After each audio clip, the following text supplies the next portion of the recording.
দুই নম্বর পুরস্কারের কথা আল্লাহ তাআলা তুলে ধরেন সূরাতুত তাগাবুনের 17 নম্বর আয়াতে। আল্লাহ পাক বলেন, ইউতুরিদুল্লাহা করদান হাসানান ইউদাইফুহু লাকুম ওয়া ইয়াগফির লাকুম ওয়াল্লাহু শাকুরুন হালিম। আল্লাহ তাআলা বলেন, যদি তোমরা আমাকে উত্তম ঋণ দাও, কারদান হাসানা, যদি উত্তম ঋণ দাও, ইউদাইফু লাকুম ওয়া ইয়াগফির লাকুম, তোমাদের সম্পদ তো বাড়বে, এটা তো বহু গুণে বাড়ায় দিব, কিন্তু দুই নম্বর যে তোমাদের দিব, এটা হচ্ছে আমি আল্লাহ তোমাদের জীবনের সব গুনাহগুলো মাফ করে দিব। কেউ যদি দান সাদাকা করে অর্থাৎ কর্জে হাসানা দেয়, তাহলে গুনাহ মাফ করবেন কে? আল্লাহ রাব্বুল আলামিন গুনাহ মাফ করে দিবেন। এজন্য রাসূল আরবি সাল্লাল্লাহু আলাইহি ওয়াসাল্লাম তিনি তার সাহাবীদের সামনে সাহাবীদেরকে বলে, ও আমার সাহাবায়ে কেরাম, তোমরা সুন্দর করে শুনে নাও। বনি ইসরাইলের একজন লোক ছিল, যে লোকটা মানুষকে সর্বদা কর্জে হাসানা দিত, সর্বদা কর্দে হাসানা দিত। শুধু কর্দে হাসানা দিত বিষয়টা এরকম নাই, তার কর্মচারীদেরকে বলতো, আমার কর্মচারীরা, কোন ব্যক্তি যদি কর্দে হাসানা দিতে যদি দেরি হয়, সময় মতো যদি দিতে না পারে, যদি সময় যদি অতিবাহিত হয়ে যায়, সময় মতো দিতে পারলো না, তাহলে তুমি তাদেরকে সময় দিবা। সুবহানাল্লাহ। তাদের জন্য একটু সহজ করে দিবা, সময় দিবা।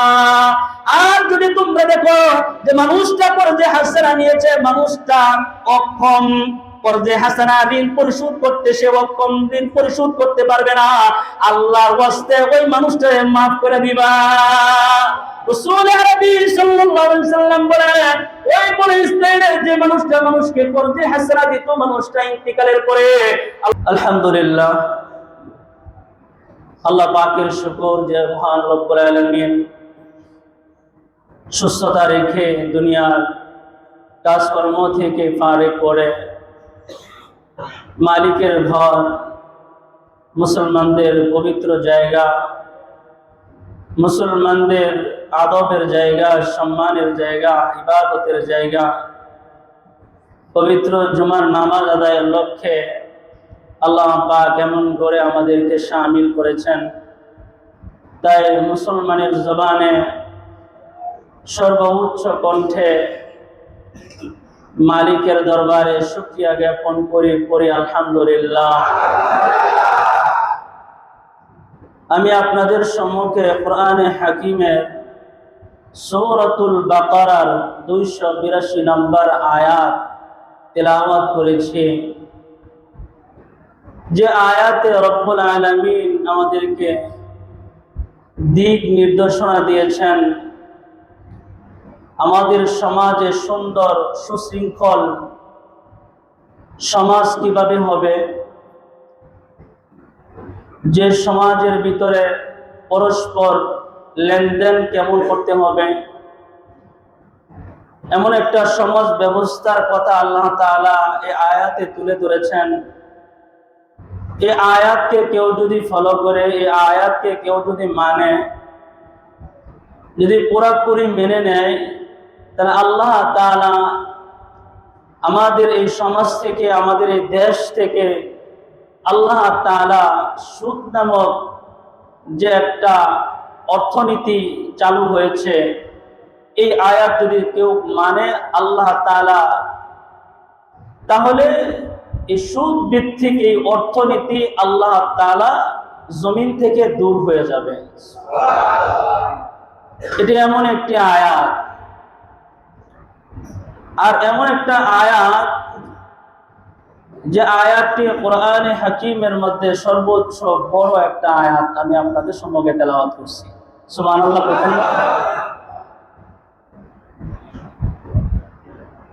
আমাদের সুদ ভিত্তিক অর্থ ব্যবস্থা আমাদের সমাজে চালু হয়েছে।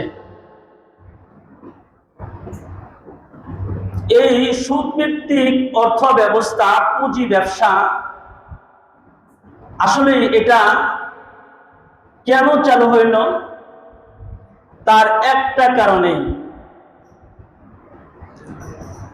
আমি যে কোরআনে কারীম থেকে যে আয়াত তেলাওয়াত করছি, আল্লাহ পাকের এই আয়াতকে কেউ যদি মানতো এবং এটার উপর আমল করত, তাহলে আমাদের সমাজ থেকে সুদ ভিত্তিক এই অর্থনীতি দূরীভূত হয়ে যাইত। সুবহানাল্লাহ। মানুষ আল্লাহ পাকের এই আয়াতটাকে না মানার কারণে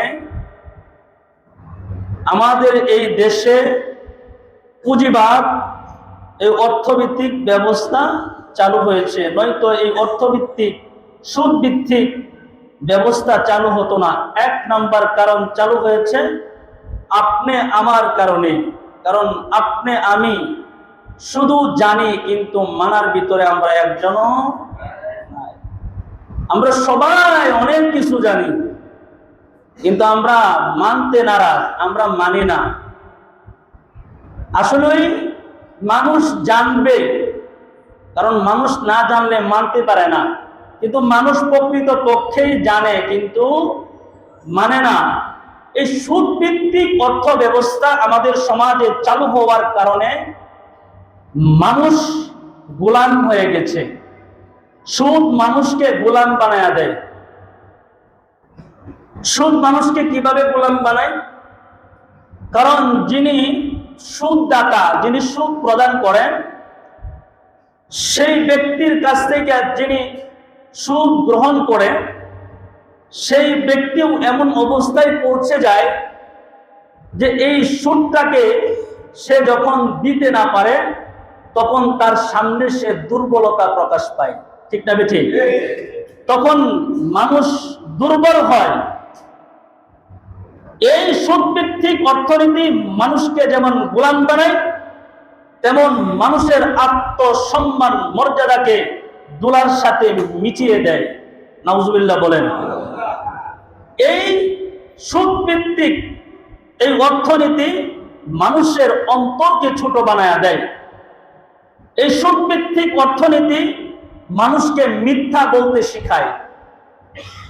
যারা লোন নিয়েছেন, ব্যাংক থেকে যারা লোন নেন, কিস্তিতে কিস্তিতে যারা এটাকে নিঃসারণ করেন, আপনাদেরকে আমি বলবো, যারা ঋণ গ্রহণ করেন, সুদ গ্রহণ করেন, ওই ব্যক্তিগুলো যখন তারা কিস্তি দিতে পারে না, সময় মতো টাকা যখন দিতে পারে না ব্যাংকে, তখন তারা মিথ্যার আশ্রয় গ্রহণ করে কিনা?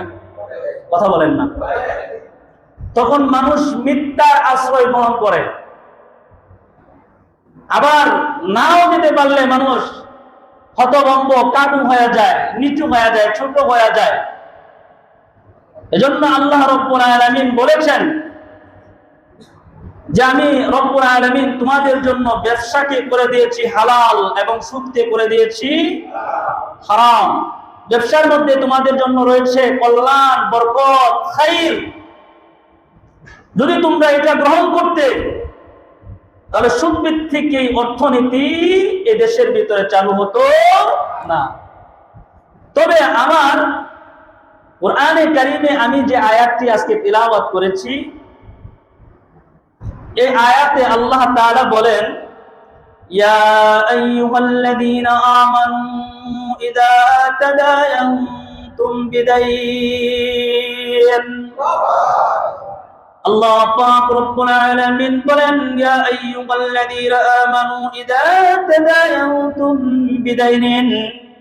আসমানের মালিক আল্লাহ বলেন, ও আমার ঈমানদার বান্দারা, ইযা তাদায়ানতুম বিদাইন, যখন তোমরা ঋণ লেনদেন করবে, একজন অপরজনের সামনে যখন তোমরা ঋণ আদান প্রদান করবে, লেনদেন করবে, ইলা আজালিন মুসাম্মা, আল্লাহ রাব্বুল আলামিন বলেন, যে সময়টা তোমরা ঋণ লেনদেন করবে নির্দিষ্ট সময়ের মধ্যে।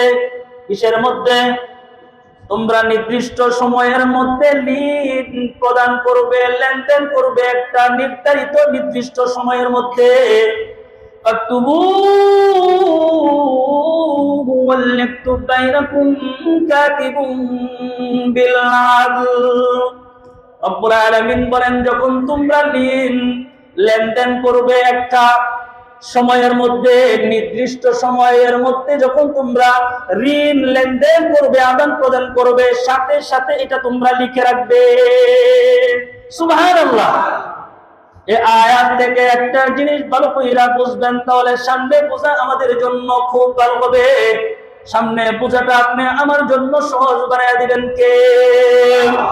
আল্লাহ রাব্বুল আলামিন আমাদের জন্য সহজ বানায় দিবেন। আল্লাহ পাক এই আয়াতের মধ্যে বলেন, যখন তোমরা ঋণ লেনদেন করবা তখন এটা নির্দিষ্ট সময়ের জন্য লেনদেন করবা, নির্দিষ্ট নির্ধারিত সময়ের জন্য। এবং এইটাকে তোমরা লিখে রাখবা, তোমাদের কাগজে কলমে লিখে রাখবা। নির্দিষ্ট সময়ের মধ্যে আপনার লেনদেন করতে হবে। আপনি আমাকে ঋণ দিলেন, এই ঋণটা আপনি যদি খাতার মধ্যে যদি আপনি লিখে দিয়ে দেন যে তোমাকে আমি এই ঋণ দিলাম, 10,000 টাকা দিলাম, 100 টাকা দিলাম বা 2,000 টাকা দিলাম, এই টাকাটা আমি তোমাকে 2 মাসের জন্য দিলাম, কত মাসের জন্য?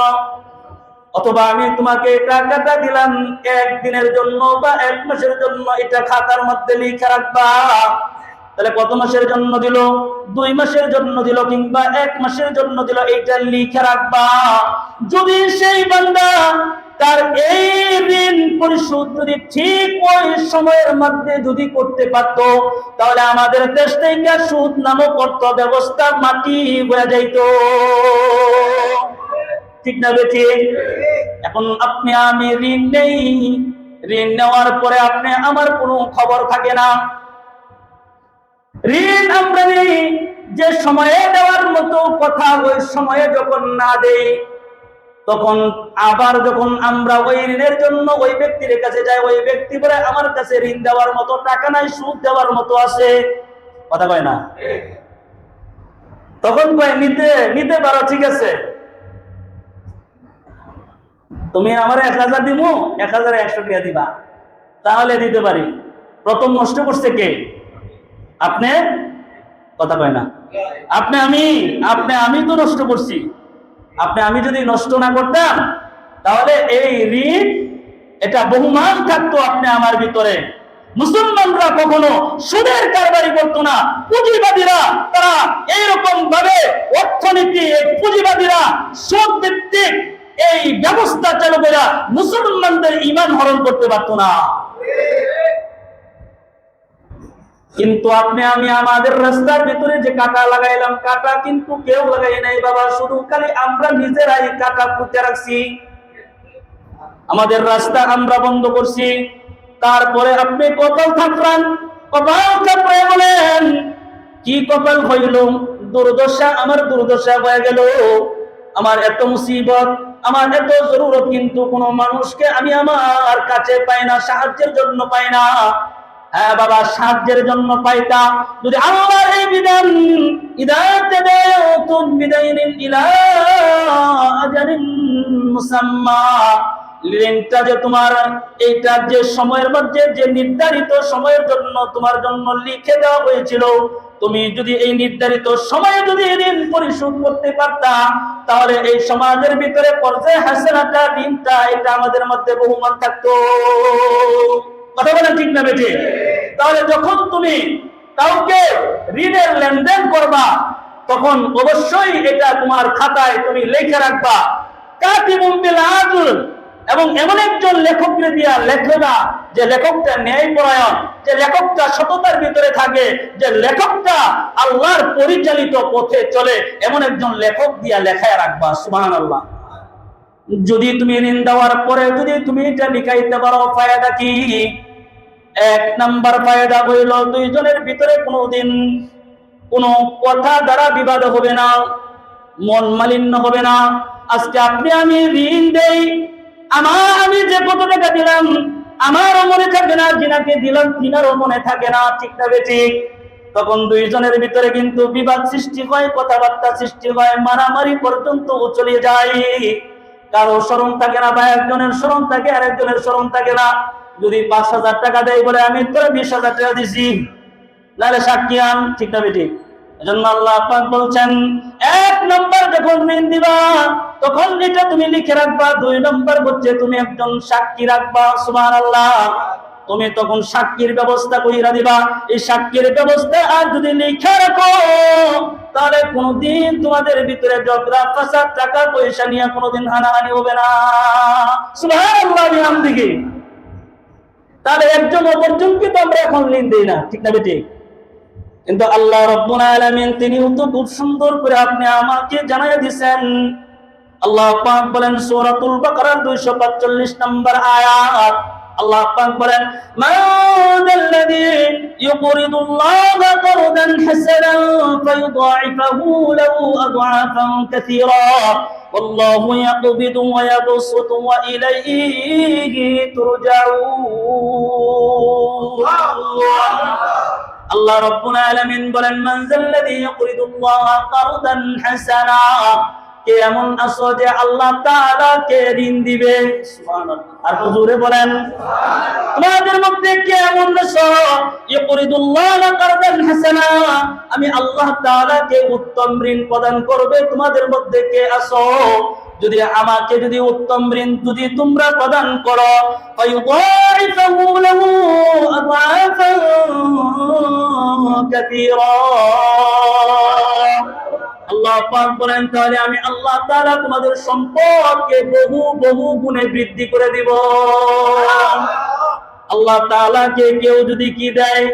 উত্তম ঋণ দেয়, উত্তম ঋণ দেয়, করদে হাসানা দেয়। আল্লাহ পাক বলেন আমাকে যদি তোমরা দাও, তাহলে আমি আল্লাহ তোমাদের সম্পদকে বহু গুণে বাড়ায় দিব। সুবহানাল্লাহ বলতেন না? তাহলে আল্লাহ তাআলাকে করদে হাসানা দেওয়ার মানে কি? আল্লাহ তাআলা কি কারো কাছ থেকে ঋণ নেয় নাকি?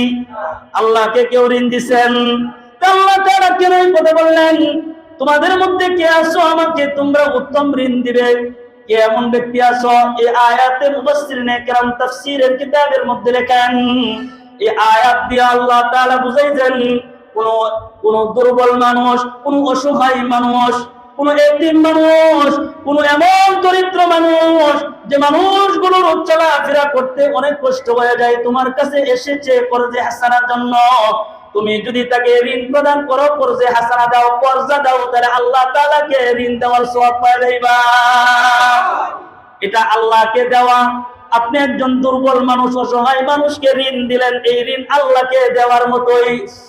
আর জোরে বলেন না। আপনি একজন অসহায় মানুষকে ঋণ দিলেন, এই ঋণটা বস্তুত আল্লাহকে দেওয়া। আর জোরে বলেন না সুবহানাল্লাহ। কারো বিপদে আপদে সাহায্য করা, এটা হচ্ছে আল্লাহ তাআলাকে ঋণ দেওয়ার শামিল। সুবহানাল্লাহ। আপনি একজন অসহায় মানুষকে বিপদে আপদে তাকে সাহায্য সহযোগিতা করলেন, তাকে আপনি করজে হাসানা দিলেন, এটা আল্লাহকে দেওয়া হয়ে গেল। এখন কত হইল করজে হাসানা কারা নেন? যে ব্যক্তি দান গ্রহণ করে না ওই ব্যক্তি কর্জা নেয়। যে ব্যক্তি কি করে না? দান গ্রহণ করে না, যে ব্যক্তির আত্মসম্মান নষ্ট হয়ে যাবে এজন্য কি করে না? দান গ্রহণ করে না।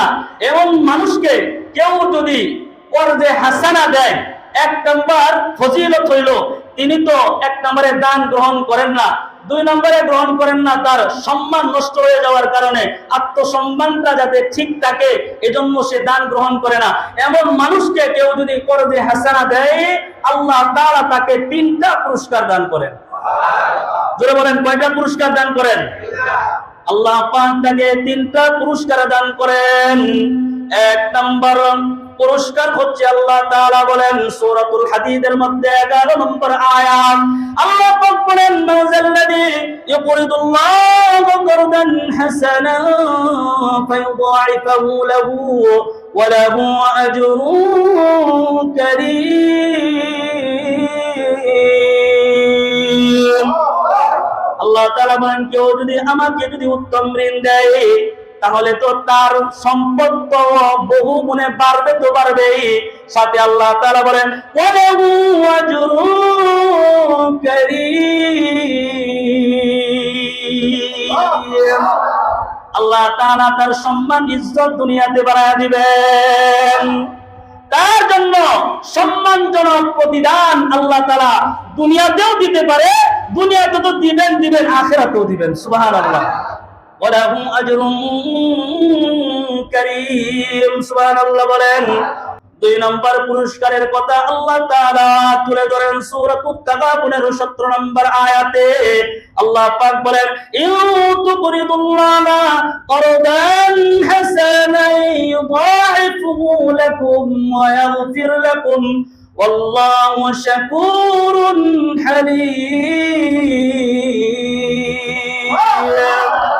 আল্লাহ তাআলা বলেন, যদি তোমরা আমাকে উত্তম ঋণ দাও, কারদান হাসানা, যদি উত্তম ঋণ দাও, ইউদাইফু লাকুম ওয়া ইয়াগফির লাকুম, তোমাদের সম্পদ তো বাড়বে, এটা তো বহু গুণে বাড়ায় দিব, কিন্তু 2 নম্বর যে তোমাদের দিব, এটা হচ্ছে আমি আল্লাহ তোমাদের জীবনের সব গুনাহগুলো মাফ করে দিব। কেউ যদি দান সাদাকা করে অর্থাৎ কর্জে হাসানা দেয়, তাহলে গুনাহ মাফ করবেন কে? আল্লাহ রাব্বুল আলামিন গুনাহ মাফ করে দিবেন। এজন্য রাসূল আরবি সাল্লাল্লাহু আলাইহি ওয়াসাল্লাম তিনি তার সাহাবীদের সামনে সাহাবীদেরকে বলে, ও আমার সাহাবায়ে কেরাম, তোমরা সুন্দর করে শুনে নাও। বনি ইসরাইলের একজন লোক ছিল, যে লোকটা মানুষকে সর্বদা কর্জে হাসানা দিত, সর্বদা কর্জে হাসানা দিত।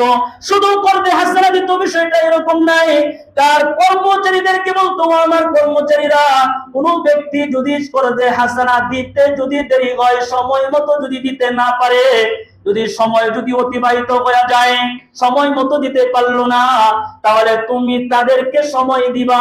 সুবহানাল্লাহ। তাদের জন্য একটু সহজ করে দিবা, সময় দিবা। আর যদি তোমরা দেখো যে মানুষটা কর্জে হাসানা নিয়েছে, মানুষটা অক্ষম, কর্জে হাসানা ঋণ পরিশোধ করতে, সে অক্ষম, ঋণ পরিশোধ করতে পারবে না, আল্লাহর ওয়াস্তে ওই মানুষটাকে মাফ করে দিবা। রাসূল আরবি সাল্লাল্লাহু আলাইহি ওয়াসাল্লাম বলেন, ওই বনি ইসরাইলের যে মানুষটা মানুষকে কর্জে হাসানা দিত, মানুষটা ইন্তিকালের পরে আল্লাহ তাআলা তার জীবনের সব গুনাহ মাফ করে দিবেন। মানুষটা বলছেন যে মাফ করে দিবা, হইতে পারে আল্লাহ আমাদেরকেও মাফ করবেন, হইতে পারেও যে শব্দটা ব্যবহার করছেন যে আল্লাহ মাফ করে দিবেন। আল্লাহ বলেন, তুমি মানুষকে সহযোগিতা করো না, আর মানুষকে সহযোগিতা করা মানে আমাকে সহযোগিতা করার শামিল। বান্দা, তুমি তাকে মাফ করে দিলা, আমি আল্লাহ তোমার জীবনের সব গুনাহ মাফ করে দিলাম। 3 নম্বরে আল্লাহ রাব্বুল আলামিন কোরআনে হাকীমের মধ্যে তিনি 245 নম্বর আয়াত সূরাতুল বাকারা, ফায়ুদাইফু লাহু কাসীরা, আল্লাহ পাক তোমার সম্পদকে বহু বহু গুণে বাড়ায় দিবেন। সুবহানাল্লাহ বিহামদিহি। যদি আপনি একটু কর্জে হাসানা দেন, যদি একটু কর্জা দেন তাহলে আল্লাহ তাআলা আপনাকে এই 3টা পুরস্কার দান করবেন। সুবহানাল্লাহ।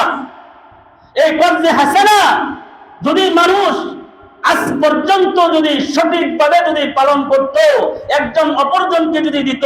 আচ্ছা, কর্জে হাসানা মানুষ কখন নেই? বিপদে পড়া, বিপদে আপদে মানুষ কর্জে হাসানা নেই।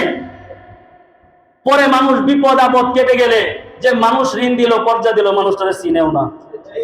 কথা কয় না? ঠিক না বেঠে? যদি দেখা যায় কর্জে হাসানা দিচ্ছে, যে ঋণ দিচ্ছে, ওই ব্যক্তির বাড়ি রাস্তার পাশ দিয়া, ওই রাস্তা দিয়া তারে আর কোনোদিন দেখতেন না। ঠিক না বেঠে? ওই রাস্তা দিয়া তারে আর দেখা যায় না। क्या तुम्हारे কি সে ঋণ দিয়া ভুল করছে? আসলে কি মানুষ নিয়ামত নষ্ট করে কখন জানেন? আরে আল্লাহর গজব আসে কখন? পুরো এলাকাবাসী গুনাহ করলে আল্লাহর গজব হয় না। আল্লাহর গজব আসে যখন মানুষ নির্বিঘ্নে নির্জনে গোপনে গুনাহ করে, কেউ জানে না, 2-4 জন গুনাহ করতে থাকে, তখন আল্লাহর গজব আসে। কথা বলেন ঠিক না বেঠিক? ঠিক তেমনি পারে আমি যে আয়াত তেলাওয়াত করছি, এটার মধ্যে এটাই বোঝাইতে চাইতেছে যে আজকে আমরা কর্জে হাসানা নিয়া আমরা আজকে তাদের কাছে সাক্ষাৎ করতে যাই না, ওই মালিকের সামনে পড়তে যাই না, যার কারণে একজনের ভুল করছে, এখন 10 জনের কর্জে হাসানা দুনিয়া থেকে উঠে গেছে। জোরে আওয়াজ করে বলেন না। আপনি আগাম করছেন 1 লাখ, আপনি ভুল করছেন 1 লাখ, একা ভুল করছেন, আর এই ভুলে মাসুল দেওয়া লাগতেছে এখন সবার। ঠিক না বেঠিক?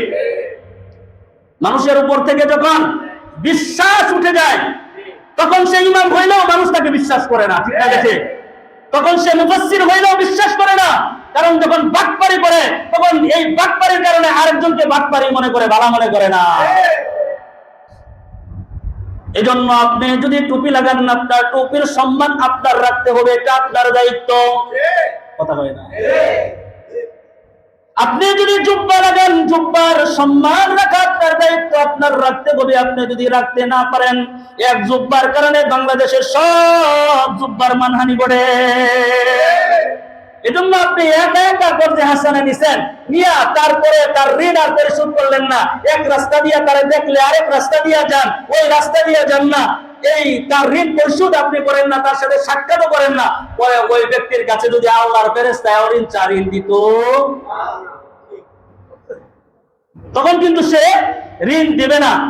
আর ঋণ কর্জে হাসানা, ঋণ এমন এক জিনিস, এটা এত ভয়াবহতার নাম, এটা রাসূল পাক সাল্লাল্লাহু আলাইহি ওয়াসাল্লাম আমাদেরকে যদি না জানাইতেন এত ভয়াবহতা, তাহলে আমরা জানতে পারতাম না। আল্লাহু আকবার বলেন।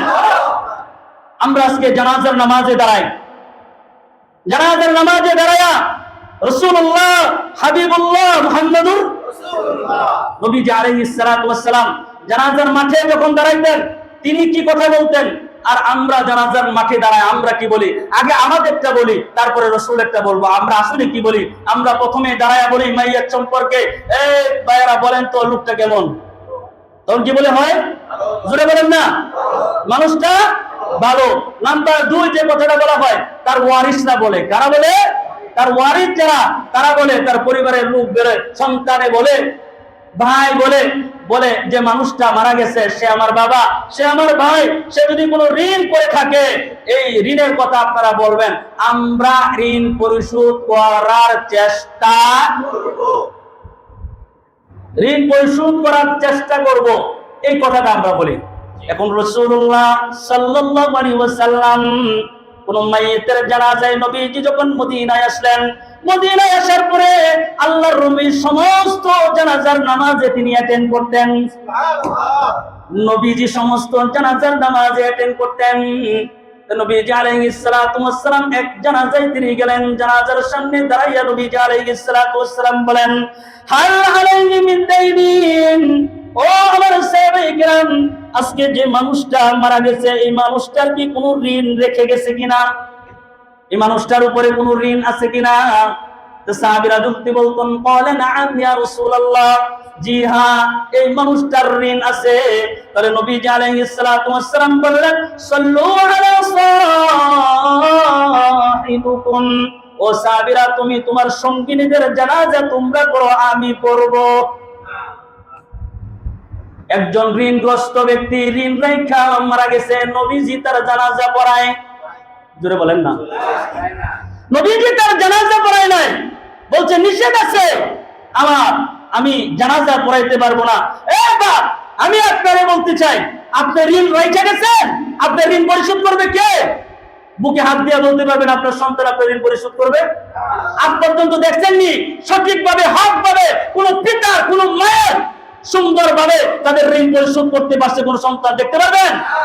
জানাজার মাঠে আমরা জানাজার নামাজ পড়াই, জানাজার মাঠে আমরা দাঁড়াই, আমরা দেখি অনেকের মন্তব্য শুনি, তারা বলে হুজুর যে মানুষটা এখন মরে গেছে, তার কাছে আমি অনেক টাকা পাই, অতএব আমার টাকাটা না দিয়ে মরে গেছে, হুজুর আপনি বলেন এরা কি মাফ করে দিব না কিতা করতাম? কথা বলেন ঠিক না বেঠিক? মাফের কথা, আপনি মুসলমান, আপনাকে মৃত্যুর পরে মাফ করে দিবে, ঋণ মাফ করে দিবে, এই কথাটা কেন আসবে? আপনার সম্পদ আছে না? আছে না আপনার সম্পদ? আপনার টাকা আছে না? আপনি জীবিত অবস্থায় কেন সম্পদ বিক্রি করলেন না? আর কেন সম্পদ বিক্রি না করে আপনি ঋণ পরিশোধ করলেন না? আপনি মুসলমান হয়ে আজকে মুসলমান হতে পারেন নাই। যে ঋণের কারণে আপনার জানাজা রাসূলুল্লাহ পড়ানা, রাসূল নিষেধ করে, সেই ঋণ রেখে আপনি কিভাবে মারা যান? আফসোস না? জোরে বলেন, এটা আফসোসের কিনা? এটা তো আফসোসের হওয়ার কথা যে আপনি আমি ঋণ রেখে আজকে আমার বাবা চলে যাচ্ছে, কিন্তু আমার বাবার দায়িত্ব ছিল। আমি একজনের মুখে শুনেছি, তিনি বলছেন আমার 2 তলা 3 তলা এই 3-4টা ফ্ল্যাট আছে, আমার তো অনেক ঋণ। বাবা কি করতাম, সন্তানের সাথে পরামর্শ করেছে, সন্তান বলছে বাবা আগে তোমার ফ্ল্যাট বিক্রি করে ঋণ পরিশোধ করো, তারপরে আমাদের থাকার জায়গা থাকলে থাকবো, নাইলে না। কথা বলেন। রাসূলুল্লাহ সাল্লাল্লাহু আলাইহি ওয়াসাল্লাম আপনি আমার জানাজার নামাজটা পর্যন্ত রাসূল সাল্লাল্লাহু আলাইহি ওয়াসাল্লাম পড়েন নাই কেন? ঋণ থাকার কারণে। এই ঋণ মানুষকে ধ্বংস করে দেয়। ঋণ এমন এক জিনিস, শহীদ যদি আল্লাহর রাস্তায় শহীদ হয়, রক্তও যদি জড়ায়, যদি আল্লাহর জন্য শহীদ হয়, আল্লাহ বলে তার জীবনের গুনাহ মাফ, কিন্তু মানুষের ঋণ রেখে গেছে এটা মাফ। একজন শহীদ সে দাঁড়ায় থাকবে, তার ঋণের কারণে জান্নাত পর্যন্ত ঢুকতে পারবে না। হাদিসের মধ্যে আসছে কোন ব্যক্তি যদি ঋণ রেখে মারা যায়, তার পক্ষ থেকে যদি ঋণ পরিশোধ না করা হয়, সে জান্নাতের কোনো সুগন্ধিও পাবে না। নাউজুবিল্লাহ। আসলে কোন ঘুমাইতেছেন না? আপনারা ঘুমাইতেছেন? রাসূল সাল্লাল্লাহু আলাইহি ওয়াসাল্লাম বলেন, নাফসুল মুমিনি মুআল্লাকাতুন বিদাইনিহি। রাসূল করিম সাল্লাল্লাহু আলাইহি ওয়াসাল্লাম বলেন, নাফসুল মুমিনি, মুমিনের আত্মা, মুসলমানের আত্মা, মুআল্লাকাতুন বিদাইনিহি, তার ঋণের কারণে ঝুলে থাকে। নাউজুবিল্লাহ বলেন। সে যে ঋণ করেছে, এই মুমিনের পলক, মুমিনের আত্মা, মুমিনের রূহ যতক্ষণ পর্যন্ত তার ঋণ পরিশোধ না করে ততক্ষণ পর্যন্ত ঝুলে থাকে, ততক্ষণ পর্যন্ত সে জান্নাতের নাজ নিয়ামত দেখে না। নাউজুবিল্লাহ বলেন। রাসূল বলেন, নাফসুল মুমিনি মুআল্লাকাতুন বিদাইনিহি ইয়াকুবা আনহু। ইয়াকুবা মানে যতক্ষণ পর্যন্ত তার পক্ষ থেকে আপনারা ঋণ পরিশোধ না করবেন, ততক্ষণ পর্যন্ত মুমিনের আত্মা ঝুলে থাকবে। তাহলে আপনি আমি মারা গেলাম, আপনি আমি সুবহানাল্লাহ আলহামদুলিল্লাহ তাসবিহ পড়তেছি, আল্লাহু আকবার তাসবিহ পড়তেছি, হায় হায় পাঁচ ওয়াক্ত নামাজি আমি, হায় হায় আমার মতো তাহাজ্জুদ কে পড়ে, হায় হায় আমার মতো ইশরাক কে পড়ে, আমার মতো আওয়াবিন কে পড়ে, আমি তো একজন, আল্লাহু আকবার, হয়তো আল্লাহ আমাকে মাফ করে দিতে পারে না। হক্কুল ইবাদ, বান্দার হক নষ্ট করে তুমি মরছো, তোমার কোনো মাফ হইতে পারে না। কথা বলেন ঠিক না ঠিক? আল্লাহ বলেন এটা আমার ইবাদত, নামাজ আমার জন্য, জিকির আমার জন্য, না করলেও আমি আল্লাহ মাফ করে দিতে পারি। বান্দার হক নষ্ট করে গেছো, আমি চাইলেই ক্ষমা করতে পারি না, বান্দা যতক্ষণ ক্ষমা না করে। বান্দার ইখতিয়ার। আপনি রয়েছেন আপনার মতো করে, আপনার জীবনে সব রয়ে গেল, আপনি ঋণ দিতে পারলেন না। এটা আফসোসের, এটা আসলে খুব গুরুত্বপূর্ণ বিষয়, এটা আফসোসের বিষয়। আপনি কেন আপনার ঋণ পরিশোধ করলেন না? কেন বাবা বলেন? এখানে যারা আছেন ঋণ আছে না? ঋণ আছে না? ঋণ আগে পরিশোধ করবেন, ঋণ আগে পরিশোধ করবেন। ঋণ নিয়ে কোনো গেড়াগেড়ি করেন না। রাসূল সাল্লাল্লাহু আলাইহি ওয়াসাল্লাম তিনি আরেকটা কথা সুন্দর করে বলছেন, যে কথাটা আপনি আমার সাথে একবারে প্রতিদিন যায়। রাসূল বলেন, মাতুলুল গানিয়্যি যুলমুন। একজন সক্ষম ব্যক্তি, তিনি ঋণ নিয়েছেন, কর্জা নিয়েছেন, কিন্তু পরিশোধ করার মতো এবিলিটি তার আছে, কিন্তু সে পরিশোধ করে না, তাল বাহানা করে। কথা কয় না? সক্ষম ব্যক্তি ঋণ নিছে, ঋণ পরিশোধ করার মতো এবিলিটি, যোগ্যতা সবকিছু তার আছে, কিন্তু দেওয়ার সময় কি করে? দেওয়ার সময় তাল বাহানা শুরু কইরা দেয় না। আপনি তার বাড়িতে যাইবেন, বাড়িতে যাইয়া দেখবেন বড় বড় মাছ, বাজারের মাছ তার ঘরের মধ্যে আছে। আপনি তার বাড়িতে যাইবেন, বাড়িতে যাইয়া দেখবেন তার কোনো কিছুর অভাব নাই। আপনি তার বাড়িতে যাইবেন, বাড়িতে যাইয়া দেখবেন তার সম্পদের কোনো অভাব নাই, তার টাকা পয়সার অভাব নাই। সে প্রতিদিন বাজার করতে পারে, প্রতিদিন নাতি নাতনির জন্য মজা কিনতে পারে, প্রতিদিন তার সন্তানের জন্য টাকা খরচ করতে পারে, এই এবিলিটি তার আছে। সবকিছু, দুনিয়ার সবকিছু সে কিনতে পারে। সে 1 লক্ষ টাকা মনে করেন আমার কাছ থেকে নিছে, নেওয়ার পরে তার কাছে এবিলিটি আছে আমার 1 লক্ষ টাকা দেওয়ার মতো, কিন্তু সে আমারে দেয় না। অথচ ওই টাকা তার পকেটে থাকে, অনেক বাজার সদাই করে, সন্তানের হক মিটায় দেয়, সন্তানের চাওয়া পাওয়া মিটায়, দিদির চাওয়া পাওয়া মিটায়। আমার টাকা দেওয়ার সময় শুধু তাল বাহানা করে। রাসূল বলেন ওই ব্যক্তিটা সে জুলুমকারী। সে যেন মানুষদেরকে কি করতেছে? জুলুম করতেছে, তার প্রতি অন্যায় করতেছে। কারণ আমার খাওয়ার টাকা থাকে, আমার সিগারেট খাওয়ার টাকা থাকে, গাঞ্জা খাওয়ার টাকা থাকে, মদ খাওয়ার টাকা থাকে, পেন্সিল খাওয়ার টাকা পয়সা তোমার কাছে থাকে। অথচ যিনি তোমাকে ঋণ দিল, ঋণ পরিশোধ করার মতো টাকা থাকার পরে দাও নাই, তোমার মতো এরকম জুলুমবাজ আল্লাহর জমিনে একটাও নাই। ঠিক না বেটি? আরে বাপ রে বাপ, তোরা তো বেটা সাহায্য করছে, এটা কি বেটা অন্যায় হয়েছে নাকি? মাঝে মাঝে আবার ভয়ে বেটা খাইয়া গেছি গেলা নিতে। তোর টাকা দিতাম নাইনি, তো টাকা তো দিতাম, তুই আমরা কইলে করে এখন যে টাকা আমার কাছে চাইলে করে যে আমি তোর টাকা দিতাম না, দেখতাম তুই আমার কিতা করস, ঠিক না বেঠিক? এরকম আছে না? আমার কাছে টাকা চাইলে করে তোরে টাকা দিতাম না, তোর শক্তি থাকলে আমার কাছ থেকে টাকা উদ্ধার করে নিস, দেখলাম তোর কত হিম্মত আছে, ঠিক না বেঠিক? এরকম আছে না নাই? এরা বলেন আছে না নাই? রাসূলুল্লাহ সাল্লাল্লাহু আলাইহি ওয়াসাল্লাম এই ব্যক্তি সম্পর্কেও বলেন, এটা বুখারীর riwayat, বুখারী শরীফের স্পষ্ট হাদিস। রাসূলুল্লাহ সাল্লাল্লাহু আলাইহি ওয়াসাল্লাম বলেন, মান আখাযা আমওয়ালান নাস ইরিদু আদাহা আদাল্লাহ। আল্লাহর রাসূল সাল্লাল্লাহু আলাইহি ওয়াসাল্লাম বলেন, মান আখাযা আমওয়ালান নাস ইরিদু আদাহা আদাল্লাহ। কোন ব্যক্তি ঋণ নিছে, বলেন কি নিছে? কোন ব্যক্তি ঋণ নিছে, ঋণ নেওয়ার পরে তিনার চিন্তা ফিকির হইল আমি তার ঋণ তাড়াতাড়ি পরিশোধ করব, সুবহানাল্লাহ বলেন, আমি তার ঋণটাকে তাড়াতাড়ি পরিশোধ কইরা দিব। এই ফিকির যদি ওই ঋণ নেওয়া ব্যক্তির অন্তরের ভিতরে যদি থাকে, আল্লাহর রাসূল বলেন আদাল্লাহ, আল্লাহ পাক ওই ঋণকারী ব্যক্তির পক্ষ থেকে তার ঋণ পরিশোধ করে দিবেন। ওই ঋণ পরিশোধকারী ব্যক্তির ঋণ কে পরিশোধ করবে? যদি অন্তরের ভিতরে থাকে কি যে আমি তার সম্পদ নিছি, ঋণ নিছি, ঋণটা আমি যথারীতি সময়ে প্রদান করে দিব, পরিশোধ করব, এমন চিন্তা ফিকির যদি থাকে, আল্লাহ বলেন, রাসূল বলেন, আল্লাহ নিজে তার সম্পদের ঋণ আদায় করে দিবেন, সুবহানাল্লাহ। তারপরে রাসূল বলেন, ওমান আখাযাহা ইউরিদু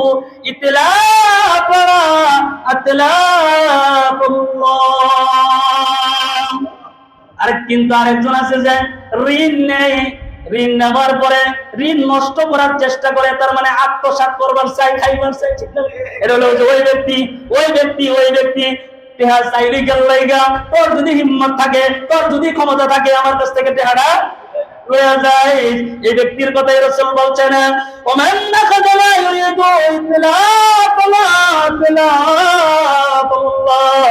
যদি এটা ধ্বংসের কারণ হয় যে ঋণ নেওয়ার পরে ঋণ দেবে না, নিজের গরম দেখায়, তার শক্তি কাটাই মেরে খাওয়ার জন্য যদি তার ভিতরে নিয়ত থাকে, আল্লাহর রাসূল বলেন আতলাফাল্লাহ, আল্লাহ তাকে ধ্বংস করে দেন। এই ব্যক্তির ধ্বংস নির্ধারিত, কারণ ধ্বংস করবেন কে? কে কে তাকে ধ্বংস করে দিবেন আল্লাহ, স্বয়ং আল্লাহ ধ্বংস করে দিবেন। এজন্য বলি, আপনি যখন লেনদেন করবেন, লেনদেনটা লিখে রাখবেন, কর্জে হাসানা যখন দিবেন, কর্জে হাসানাটাও এটা কি করবেন? লিখে রাখবেন। কিন্তু আল্লাহর রাসূল সাল্লাল্লাহু আলাইহি ওয়াসাল্লাম বলেছেন, কেউ যদি ঋণ নেওয়ার পরে তার এবিলিটি নাই ঋণ পরিশোধ করার মতো, আল্লাহ পাক বলেন, যদি তুমি তাকে মাফ করে দাও, আল্লাহ তোমাকে দুনিয়া এবং আখিরাতের পথ দেখায় দিবেন। আর একটু জোরে বলেন সুবহানাল্লাহ। আল্লাহ পাক আপনি আমার দুনিয়া এবং আখিরাতের পথ দেখাইবেন কে? তাকে মাফ করে দিবেন। এজন্য নবীজি এই কর্জে হাসানা ঋণ রেখে যারা মারা যায়, তার জানাজা কে পড়ান না? রাসূলুল্লাহ সাল্লাল্লাহু আলাইহি ওয়াসাল্লাম পড়ান না। তাহলে 2 নম্বরে পদক্ষেপে আমরা আসি। নবীজি জানাজার নামাজে দাঁড়াইলেন, আবার বললেন, হাল আলাইহি মিন দাইনিন, এই মানুষটার কি কোনো ঋণ রেখা মারা গেছে কিনা? হযরতে কাতাদা রাদিয়াল্লাহু তাআলা আনহু বলেন, ফাকালা কাতাদা রাদিয়াল্লাহু তাআলা আনহু আলাইয়া দাইনাহু ইয়া রাসূলুল্লাহ। আল্লাহর রাসূল সাল্লাল্লাহু আলাইহি ওয়াসাল্লামকে হযরতে কাতাদা দাঁড়ায়া বললেন, ইয়া রাসূলুল্লাহ, যে মানুষটা মারা গেছে তার ঋণ পরিশোধের জিম্মাদারি দায়িত্ব আমি কাতাদা নিলাম। আর একটু জোরে সুবহানাল্লাহ কইতেন না? রাসূলুল্লাহ সাল্লাল্লাহু আলাইহি ওয়াসাল্লাম বলেন, ফাসাল্লি আলাইহি, ঋণ পরিশোধের দায়িত্ব নেওয়ার পরে নবীজি তার নামাজে দাঁড়ায় গেলেন। ঋণ পরিশোধের দায়িত্ব, এক নম্বর নবীজি ঋণ থাকার কারণে তিনি কি করাইলেন না? জানাজা পড়াইলেন না। 2 নম্বরে সাহাবী দায়িত্ব নিলেন, এজন্য নবীজি কি করলেন? তার জানাজার নামাজ পড়াইলেন। 3 নম্বরে নবীজি আলাইহিস সালাতু ওয়াস সালাম বলেন, ফামান তুওয়াফিয়া ওয়া আলাইহি দাইনুন ফাআলাইয়া কাদা। আল্লাহর রাসূল সাল্লাল্লাহু আলাইহি ওয়াসাল্লাম বলেন, কোন ব্যক্তি যদি ঋণ রেখে মরে যায় ফালাইয়া কাদা, তার ঋণ পরিশোধ করার দায়িত্ব আমি রাসূল নিলাম। তার ঋণ পরিশোধ করার দায়িত্ব আমি নিলাম। রাসূল কখন এই কথাটা বললেন? রাসূলুল্লাহ সাল্লাল্লাহু আলাইহি ওয়াসাল্লাম যখন দেখলেন যে আমাদের দেশ উন্নতির দিকে, সুবহানাল্লাহ কইতেন না, আমাদের অর্থনীতি ব্যবস্থা সুন্দর, বিভিন্ন জায়গা থেকে সম্পদ আসা শুরু করছে, গনিমতের মাল আসা শুরু করছে। এখন আমাদের দেশটা এত সুন্দর হয়ে গেছে, টাকা পয়সার কোনো অভাব নাই, গনিমতের মাল আসতেছে, সচ্ছল হয়ে গেছে দেশটা, এত টাকা পয়সারও এখন কোনো অভাব নাই। সবাইকে নিয়ে রাসূলুল্লাহ সাল্লাল্লাহু আলাইহি ওয়াসাল্লাম বৈঠক করেছেন। আর নবীজি আলাইহিস সালাতু ওয়াস সালাম তৃতীয় নম্বর পদক্ষেপ নিয়ে বললেন, এখন তো আমাদের কোনো কিছুর অভাব নাই, যারা ঋণ রেখে মরে যাবে আমি রাসূল রাষ্ট্রনায়ক হিসাবে তাদের পক্ষ হইতে আমি তাদের ঋণ পরিশোধ করে দিব। সুবহানাল্লাহ। তাহলে নবীজি কি করলেন? নবীজি ঋণ পরিশোধ করে দিলেন। 4 নম্বর দাম, নবীজি আলাইহিস সালাতু ওয়াস সালাম বলেন, মান তারাকা দাইনান আও দয়াআন ফাআলাইয়া। মান তারাকা দাইনান, নবীজি বলছেন যদি কোনো ব্যক্তি ঋণের উপরে মারা যায়, ঋণ রেখে মারা যায়, আর দয়ান এবং সন্তান রেখে যদি মারা যায়, পরিবার রেখে যদি মারা যায়, তো আলাইয়া, নবীজি বলেন তাদের দায়িত্ব আমি নিজে রাসূল কাঁধে নিয়ে নিলাম। এদের দায়িত্ব আমার কাঁধে নিয়ে নিলাম, আমি রাসূল তাদের দায়িত্ব পালন করব। সুবহানাল্লাহ বলেন। আমাদের নবী, বিশ্ব নবী, রাহমাতুল লিল আলামিন, সরকার দো আলম নবী কেমন রাষ্ট্রনায়ক ছিলেন, যিনি মানুষের জন্য দুনিয়াতে আসছেন, যিনি মানুষের কল্যাণের জন্য দুনিয়াতে আসছেন। রাসূলুল্লাহ দেখানোর পর তিনি যেভাবে রাষ্ট্র পরিচালনা করেছেন, এইভাবে যদি আমাদের দেশের রাষ্ট্রনায়ক গুলো যদি আমাদের দেশ চালাইতো, আমাদের প্রত্যেকটা দেশ মক্কা মদিনার মতো নবীজি যেরকম শাসন করেছেন সেই রকম হয়ে যাইত। ঠিক না বেঁচে?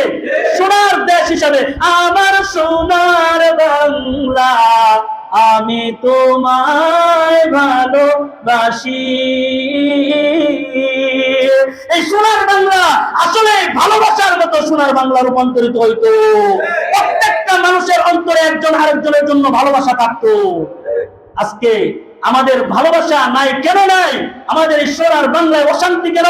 কারণ যেভাবে আগের রাষ্ট্রনায়করা রাষ্ট্র চালাইছে, যেভাবে নবীরা রাষ্ট্র চালাইছে, যেভাবে সাহাবায়ে কেরাম রাষ্ট্র চালাইছে, আল্লাহ ওলিগণ যেভাবে রাষ্ট্র চালাইছে, এইভাবে যদি রাষ্ট্র চালাইতো, এই রাষ্ট্রগুলো সুন্দর পরিণত হয়ে যেত। আজকে রাষ্ট্রের ভিতরে তেল পায় না, তেলের জন্য মানুষ সামগ্রী দিয়া দিয়া দাঁড়ায় দেওয়া লাগে, কথা বলে না? এগুলো কেন? এগুলো পুঁজিবাদী অবস্থা। অনেক সময় এই সমস্ত জিনিসগুলো পুঁজি কইরা আলাদা করে রেখে দেয়, সংকট দেখায়। ঠিক না বেটি?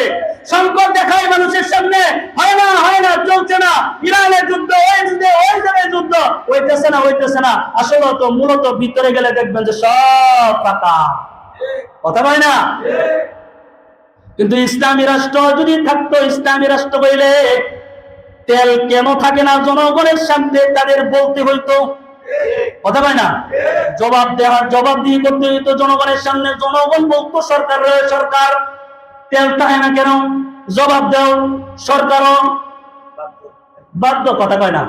আরে ভাই, আমি কি ভুল বলতেছি নাকি? তাহলে কথা বলেন না কেন? সরকারও বাধ্য করে যাইতো তাকে কথা বলার জন্য। আজকে যদি সরকারের বিরুদ্ধে কোনো মানুষ যদি কথা বলে, তাহলে আল্লাহর এই আকাশে থাকতে পারে না, তাও লাগে 14 তলা অবস্থানে। ঠিক না নাকি? এই 14 শিকের ভিতরে নিয়ে ঢুকায় দেয়। হক হক, সত্য সত্য সত্য, মিথ্যা ব্যর্থ ব্যর্থ ব্যর্থ, কথা বলেন ঠিক না বেটি? যুগে যুগে সত্য দেখা যাচ্ছেন উলামায়ে কেরাম, যুগে যুগে রাসূলরা সত্য দেখা যাচ্ছেন। তাদের বিজয় হয়েছে, যারা মিথ্যার আশ্রয় নিয়েছে তারাই ধ্বংস হয়ে গেছে।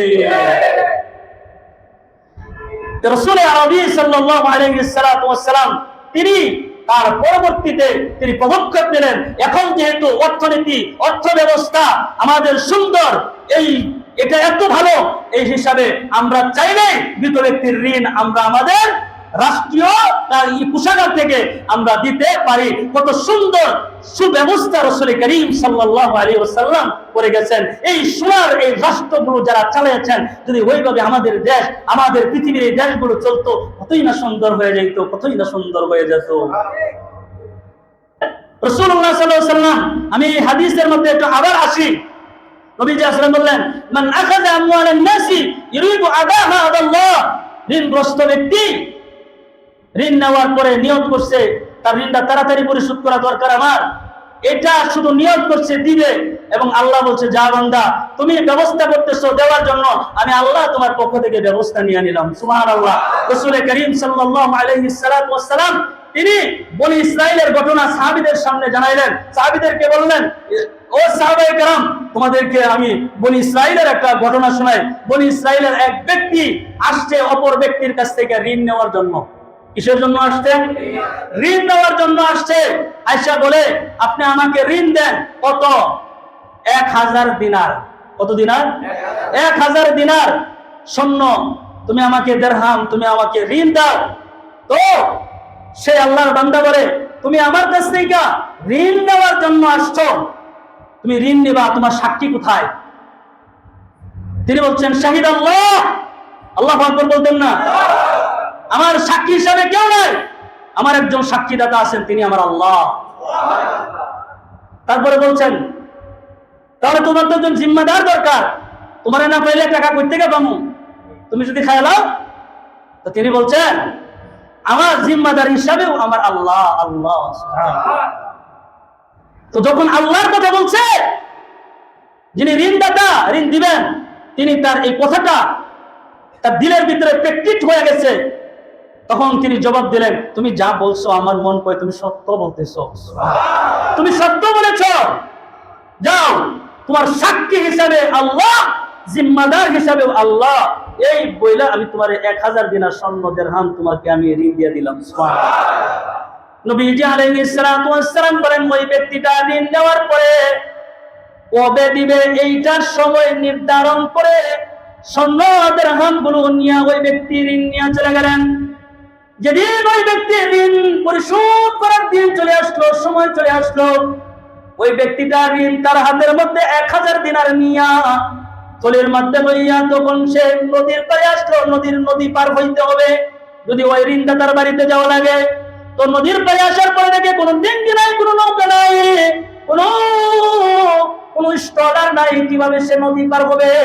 এজন্য সে দাঁড়ায় আছে, আবার চিন্তা করতেছে, আজকে তো আবার এইটা দেওয়ার সময়, যদি নির্ধারিত সময় না দেয়, আমি বলছিলাম শাহিদ আল্লাহ, আমার সাক্ষী হিসেবে আমার আল্লাহ, আজকে যদি সময় মতো না দিতে পারি তাহলে সে আমার প্রতি নারাজ হয়ে যাইবে।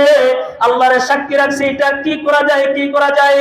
তখন তিনি একটা কাঠের টুকরা হাতে নিলেন, কাঠের টুকরা হাতে নিয়ে এটাকে ছিদ্র করলেন, এটাকে ছিদ্র কইরা, এটা আলাদা একটা কাঠ, ওই কাঠের মধ্যে ছিদ্রি করলেন, ছিদ্রি কইরা এখানে 1000 দিনার স্বর্ণ এখানে ভিতরে ঢুকাইলেন। ঢুকায় একটা চিঠি লিখলেন যে এই ঋণটা অমুক আমি আমার পক্ষ থেকে আপনার কাছে পাঠাইলাম। সুবহানাল্লাহ। আসতে বন্যা আমার মুসলিমরা দিন দিন দুর্বল হয়ে যেতেছে নাকি? কিছু বুঝতে পারছি না। দুর্বল আপনারা? তাহলে আল্লাহ একজন আছে, নাম কি?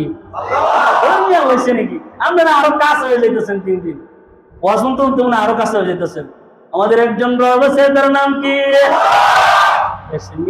অনেক একটু মাঝে ঠুসা মারি তো অনেক বারুদের মতো চলে। হ্যাঁ, তো ওই ব্যক্তি সুন্দর করে কাঠটাকে ছিদ্র কইরা ওই ছিদ্রের ভিতরে দিরহামগুলো রাখলেন এবং তার পক্ষ থেকে একটা চিঠিও লিখলেন। চিঠিটাও পাস করে এটার ভিতরে ঢুকাইলেন, ঢুকায় আল্লাহর নামে নদীর মধ্যে ছেড়ে দিলেন। আর ওই দিক দিয়েও আল্লাহর বান্দা যিনি ঋণ দিয়েছিলেন তিনি অপেক্ষা করতেছেন যে যেহেতু তিনি আমাকে সময় নির্ধারণ করে দিয়েছেন দিবেন, তাহলে হয়তো আমার ঋণ নিয়ে তিনি আসতেছেন পরিশোধ করার জন্য। আল্লাহর বান্দা নদীর পাড়ে বিদ্যমান দাঁড়ায় আছে, কোনো নৌকা কোনো ডিঙ্গি ওখান দিয়া যায় না। চিন্তায় পইরা গেছে, আল্লাহর বান্দা তো আসতেছে না। হঠাৎ কইরা দেখে তার সামনে দিয়া একটা কাঠের তক্তা বাইসা বাইসা যায়। তিনি বললেন যেহেতু তিনি আসলেন না, কাঠের তক্তাটাও বড় দেখা যায়, আমার বিবির রান্নার জন্য এটা উপকারে আসবে। সুবহানাল্লাহ বলবেন না? বিবির রান্নার উপকারের জন্য কাঠটাকে সংগ্রহ করলেন, নদী থেকে তুইলা বাড়িতে চলে গেলেন। বাড়িতে যাওয়ার পরে কাঠটা তো বড়, তো চুলাতে ঢুকবে, কাঠটাকে কাটতে গেলেন। কাঠটা কাটার পরে দেখে সুন্দর করে ডিজাইন কইরা, কত যেন কেউ যেন কারু কাজ করছে, এমন সুন্দর ডিজাইন কইরা এই কাঠের মধ্যে রাখা আছে। এটা সাধারণ কোনো ডিজাইন, সাধারণ কোনো ডিজাইন না, তারা বুঝতে পারছে এটার ভিতরে অন্য কিছু। এজন্য আস্তে আস্তে করে কাঠটাকে কাটলেন এবং কাঠটা কাটার পরে ভিতরে দেখলেন 1000 দিনার স্বর্ণ ওই জায়গায় আছে। সাথে আবার খুঁজে দেখলেন একটা চিঠি আছে, চিঠিটার মধ্যে লেখা, ভাই আমি সময় মতো আসতে পারি নাই, এই যে আপনার জন্য এই যে 1000 দিনার স্বর্ণ আমি আমার পক্ষ থেকে আপনার জন্য পাঠিয়ে দিলাম। একটা লিল্লাহি তাকবীর, আল্লাহু আকবার বলবেন। ওই ব্যক্তিটা আবার যখন বসায় দিলেন, আবার নদীর পাড়ে দাঁড়ায় দাঁড়ায় চিন্তা করে, আমি যে কাঠটা পাঠাইলাম এই কাঠটা কি আমার ঋণ দাতা পর্যন্ত পৌঁছলো কিনা, এই পেরেশানিতেও তারা দাঁড়ায় থাকতে পারতেছে না। এটা একটা পেরেশানি কিনা, কাঠটা গেল কি গেল না এই পেরেশানি। এজন্য সে খুব দ্রুত নৌকার ব্যবস্থা কইরা খুব দ্রুত তার কাছে আবার 1000 দিনার আলাদা কইরা, এটা যাইতেও তো পারে, পাইতেও পারে, তো নাও পাইতে পারে, যেহেতু বাসায় দিছে এই জন্য আলাদা 1000 দিনার হাতের মধ্যে লইয়া, থলির মধ্যে লইয়া ঋণ আদায় করার জন্য আদায়কারী বাড়ি পর্যন্ত পৌঁছে গেছে। পৌঁছে যাওয়ার পরে ওই ব্যক্তিকে দেখে ঋণকারী ব্যক্তি বলে, কি ব্যাপার ভাই? কি ব্যাপার? ওই ব্যাপার হইল, আমি আপনার অপেক্ষায় নদীর পাড়ে দাঁড়িয়েছিলাম, একটা কাঠ পয়সা যাইতেছিল। ওই তারপরে কি হইল? ওই আমার বিবির জ্বালানির জন্য, উপকারের জন্য আমি কাঠটা নিয়ে আসলাম। কাঠটা যখন আমি কাটতে যাই তখন এটার ভিতর থেকে 1000 দিনার স্বর্ণ মুদ্রা পাইছি। তখন ওই ব্যক্তি বলে, আর আর আর কি? বলে, তারপরে আপনার পক্ষ থেকে একটা চিঠি পাইলাম, চিঠির মধ্যে আপনি লিখছেন আমার পক্ষ থেকে আপনার জন্য এটা পাঠিয়ে দিলাম। বলে, তাহলে আসলেন কেন? পাঠাইলেন তো পাঠাইলেন, আসলেন কেন? আমি ওখান থেকে চিন্তা করলাম, যেহেতু আপনার জন্য আমি আমার ঋণ পরিশোধের জন্য আপনার কাছে 1000 দিরহাম পাঠাইলাম, এটা আপনার হাতে পৌঁছলো কিনা এই চিন্তায় চেতনায় আমার কোনো গুণ নাই। এই চিন্তা চেতনায় আমি কোনো সময় চটপট করতেছি, এই কারণে আরো 1000 দিরহাম লইয়া আমি আপনার বাড়িতে চলে আসছি। আল্লাহ তাআলা রব্বুল আলামিন তিনিও বলতেছেন, শোনো বান্দা, যখন তুমি ঋণ পরিশোধ করার জন্য, যখন তুমি তোমার নিয়তটাকে সহি রাখবা, যদি তোমার নিয়ত সহি থাকে যে আমি ঋণ নিয়েছি তার ঋণ পরিশোধ করে দিব, তাহলে আল্লাহ তাআলা আপনার পক্ষ থেকে আপনার ঋণ পরিশোধ করে দেন। বনি ইসরাইলের যে লোকটাকে যেভাবে আল্লাহ তাআলা ঋণ পরিশোধ করে দিয়েছেন, আপনারাও যদি এক নিয়তের উপরে থাকেন, হতে পারে বনি ইসরাইলের মতো আপনি আবার ঋণ আল্লাহ পরিশোধ করতে পারবেন কিনা। তিনি আছেন তো নাকি? আছেন। তিনি এখনো আছেন, তিনি ভবিষ্যতেও থাকবেন। থাকবো না শুধু আপনি আমার মতো, ঠিক না ঠিক? আমি আপনি খালি থাকতেন না, আপনার বুকের উপরে, আপনি আমার বুকের উপরে গাছে কথা কই না, গাছ বুকের উপরে উঠবো, ঠিক না ঠিক? আপনি আমার বুকের উপরে মাটি ছাড়া বেশি আর কিছু দিত না, কথা কয় না? তাহলে আর কি? তাহলে একটা জিনিস মনে রাখবেন, আজকের এই আলোচনা ঋণ এবং কর্জে হাসানা মানুষকে দিবেন। যদি কোনো ব্যক্তি কর্জে হাসানা কোনো মানুষকে 2 বার দেয়, কয়বার? কোনো মানুষ যদি কোনো মানুষকে 2 বার কর্জে হাসানা যদি দান করে, তাহলে ওই পরিমাণ অর্থ যদি সে দান সদকা করত, যেই পরিমাণ সওয়াব হইতো, ওই পরিমাণ সওয়াব আল্লাহ তাআলা আমলনামায় লিখে দিবেন। আল্লাহ পাক আমাদেরকে কর্জে হাসানাত চালু রাখবার তৌফিক দান করুক, বলেন আমিন। আর এই সুদ ভিত্তিক এই ব্যবস্থা থেকে আল্লাহ তাআলা আমাদেরকে হেফাজত করুক, বলেন আমিন।